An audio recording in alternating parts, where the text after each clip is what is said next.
ఎన్ని ఎన్ని ఎన్ని దారుణాలు సార్. ఇంకా ఎంతమంది తెస్తారు ఇలాంటి సినిమాలు? ఒక్కటి హిట్ అయితే చాలు అదే టైప్లో మూవీస్ వస్తూనే ఉంటాయి. చేతబడులు, దయ్యాలు, మంత్రాలు ఇవి తప్ప వేరే టాపిక్స్ ఏం లేవా? చిరాకు తెప్పిస్తున్నారు. Okay, anyways let's see the non spoiler review of movie Tantra. Heroine Ananya Nagalla in lead role. So ఓవరాల్గా మూవీ ఎలా ఉందంటే లోపల ఏం లేదు, డొల్లా. ట్రైలర్ చూసాక చాలా ఎక్స్పెక్టేషన్స్ ఉండే, మూవీ చూసాక టోటల్ డిసప్పాయింట్ అయ్యా. మూవీ స్టోరీ అండ్ ప్లాట్ వచ్చేసి సడన్లీ రేఖ అంటే అనన్య నాగల్లకి దయ్యాలు కనిపించడం స్టార్ట్ అవుద్ది. తేజ అనే అబ్బాయి అండ్ రేఖ లవ్ చేసుకుంటారు. అయితే రేఖ పైన ఎవరో క్షుద్ర పూజలు, చేతబడులు చేశారని తేజకి తెలుస్తుంది. సో ఇక్కడి నుంచి ఏం జరిగింది, ఆ క్షుద్ర పూజలు ఎవరు చేస్తున్నారు, ఎందుకు చేస్తున్నారు అనేది ఎలా కనుక్కుంటారు అనే ప్లాట్ మీద మూవీ మొత్తం రన్ అవుద్ది. మరి లాస్ట్కి కనుక్కున్నారా లేదా, ఏం జరిగింది అని తెలియాలంటే మీరు మూవీ చూడాల్సిందే. ఇక మూవీ నాకు ఎలా అనిపించిందంటే, హారర్ సినిమాల్లో లాజిక్స్ ఉండవు, అదొకే, బట్ అట్లీస్ట్ భయపడే సీన్స్ అయినా ఉండాలి. కానీ ఇక్కడ అవి కూడా లేవు. తంత్ర విషయంలో హారర్ సీన్స్ అస్సలు వర్కౌట్ కాలే. మూవీ మొత్తాన్ని టోటల్ 6 పార్ట్స్గా చూపించారు.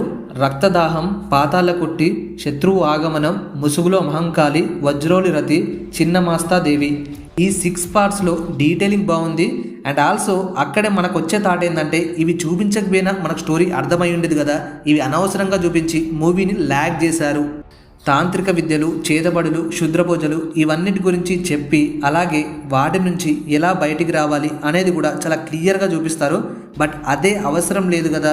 ఆ చేతబడులు, ఆ దయ్యాల వల్ల మనం భయపడితే చాలు, కానీ అవి ఎలా చేశారు అవన్నీ తెలుసుకోవాల్సిన అవసరం లేదు. అండ్ విఎఫ్ఎక్స్, గ్రాఫిక్స్ కూడా అంతేం బాలే. లో బడ్జెట్ మూవీ చూసిన ఫీల్ ప్రతి షాట్లో వచ్చింది.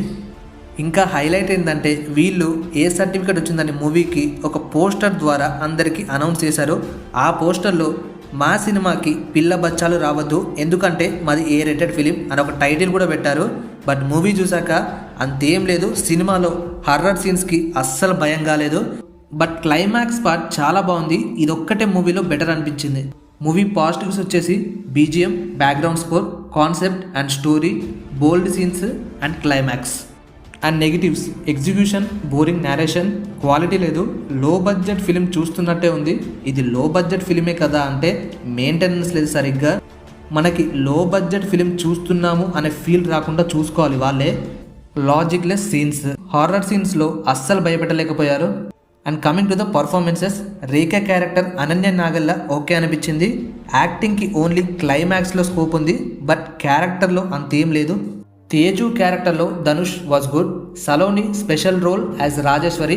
ఈమెది ఒక్క సీన్ బాగుంది మూవీలో, ట్రైలర్లో చూపించింది కాదు, వేరేది. విలన్ రోల్ ఓన్లీ ఆ ఒక్క సీన్ కోసమే పర్ఫార్మెన్స్ చేసినట్టు అనిపించింది. మిగతా యాక్టర్స్ ఓకే, పర్లేదు అనిపించారు. సో ఫైనల్లీ నేను చెప్పేది ఏంటంటే, కాన్సెప్ట్ బాగుంది, స్టోరీలో దమ్ముంది, కానీ ఎగ్జిక్యూషనే తేడా కొట్టింది. Better luck next time. మీ మనీకి అయితే ఇది డెఫినెట్లీ వర్తీ కాదు. మన రాప్చా చెక్ బ్రో చెప్పినట్టే, have a wonderful biryani and good sleep. Let's meet in the next video. Love you all. Bye bye.